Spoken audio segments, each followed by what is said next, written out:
Today's topic is 9-5. We're studying quadrilaterals. Our goal is to be able to find the missing angle measurement of a quadrilateral and also to be able to classify quadrilaterals. There are several resources available, including your textbook, your quadrilateral reference chart, which you should have received today, and your quadrilateral flow chart, which you will receive tomorrow. A quadrilateral is defined as a polygon with 4 sides and 4 angles. Quad simply means 4, so this is a polygon with 4 sides and 4 angles. Last week we learned about triangles, and triangles were polygons with 3 sides and 3 angles. There's one other important characteristic of a quadrilateral, and in order to determine that characteristic, we want to look at triangles again first. So here I have a triangle, and let's assume that it's an equilateral triangle. So if we remember from last week, the angles of the triangles add up to 180 degrees. And if there's 3 angles that are all the same, then an equilateral triangle, each angle is 60 degrees. So I have a 60-degree angle, a 60, and a 60. Now, if I take this exact same triangle, flip it upside down and put it next to the existing triangle, we still have all 60-degree angles. And my shape that I have by combining those 2 triangles is a quadrilateral, has 4 sides. So I need to determine how many interior angles there are in a quadrilateral. So I take these 2 triangles that I have created here, and I add up the angles. So I have 60 degrees in this corner. This corner here is the combination of the 2 60-degree angles, so that's 120. Again, the 2 60-degree angles adds up to 120. And I have one last 60-degree angle here in this corner. When I add up all of these angles, I get 360 degrees.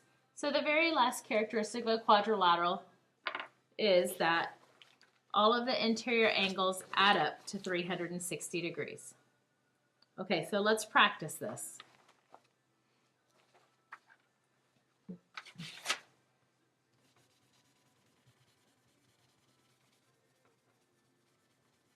We need to know the interior angles so that we can find missing angles. So if I have a quadrilateral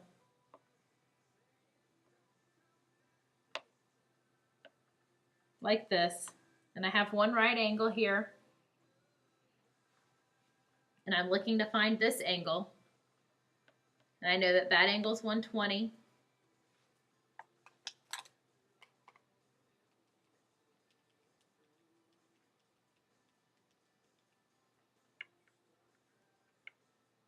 Or 150.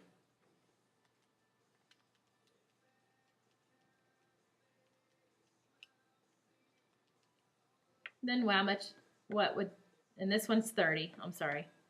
So I have 150, I have 30, I have a right angle, and we're looking for X. So all I do is I add up the ones I know. 150 plus 30, and then a right angle is how many degrees? 90. Okay, and I add that up. So 12, 17. So now I have 270 degrees. So 270 plus what equals 360? So I take 360, that's the total number of degrees in the quadrilateral. I subtract 270 from that, and I get 90 degrees. So X equals 90 degrees. Let's try another one.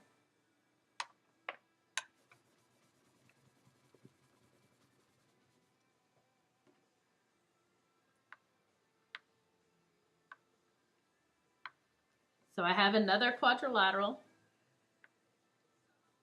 This is 130 degrees. This is 120 degrees.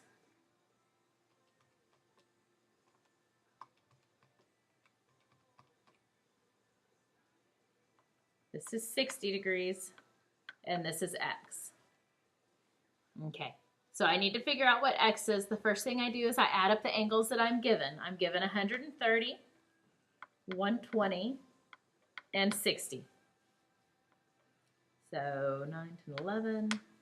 So now I have 310 degrees. So I know 310, and I know I need to get to 360. So 310 plus what equals 360? 360 minus 310 equals 50 degrees. So x equals 50 degrees. Okay, so just remember when you're finding missing angles in a quadrilateral, you take your known values and you add those up, and then you subtract your known values from 360. Next, we're going to look at classifying quadrilaterals. I have a flow chart that I like to use for classifying quadrilaterals. And the flow chart's nice just because it gives you a series of questions and a way to organize your thoughts on putting together which quadrilaterals are classified how. Let me zoom in a little bit. Okay, at the top we have a polygon, and a polygon is simply any closed figure with 3 or more sides. Okay, so one type of polygon is a quadrilateral. The quadrilateral has 4 sides and 4 angles. Now, when we look at quadrilaterals, we ask ourselves a question. We say, how many sides are parallel? So you're looking at the shape and you say, okay, shape, how many sides are parallel? So if we're looking at a shape like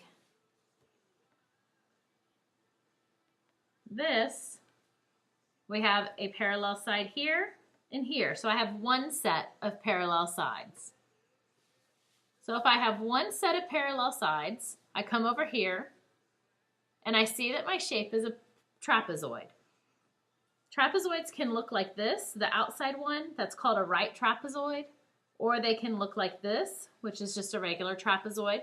So just a couple different examples of 2 types of trapezoids. All you need to know is if it's a quadrilateral with one set of parallel sides, you have a trapezoid.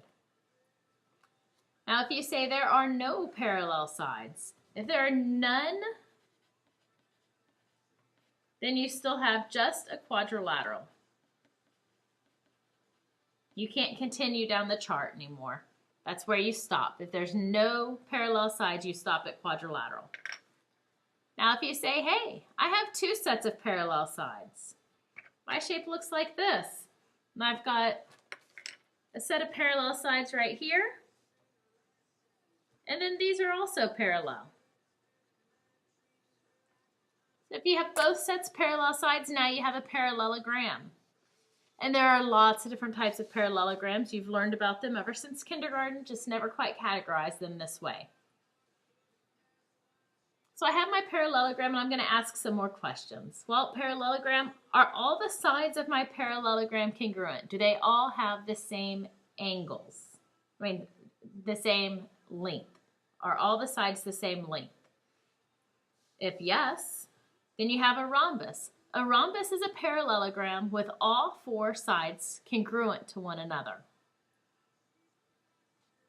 Now, the other question that you can ask is, are all of my angles congruent? If all the angles are congruent, that means they're all at right angles.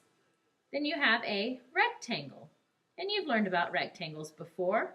All of the sides, all of the angles are right angles. All right, in another video, I have a love story about quadrilaterals, which further explains this illustration here. But the rectangle and the rhombus, rectangle has all right angles. The rhombus is a parallelogram where all the sides are congruent. Well, if all the sides are congruent, we have a rhombus, and all of the angles are right angles, or if all the angles are right angles and all the sides are congruent, then we have a square. You can see here I drew a heart. Rectangle and rhombus, they fell in love. They got together and they made a baby, and their baby's name was square. And the square had all 4 sides congruent, just like the rhombus, and it had all 4 angles also congruent, or at right angles, just like a rectangle. So that is how we're going to classify quadrilaterals. When you're in class tomorrow, you'll get a big flow chart that has everything filled out for you. and we'll go from there. Now it's time for you to try.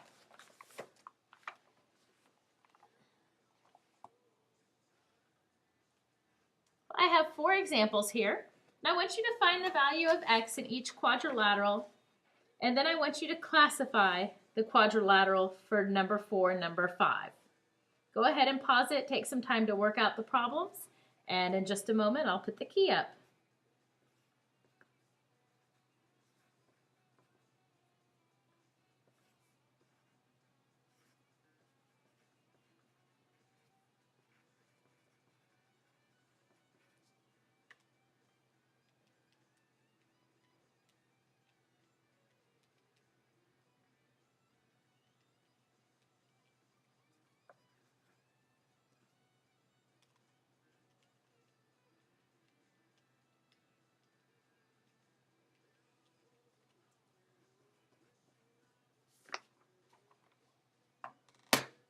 Okay, here's the key. How did you do?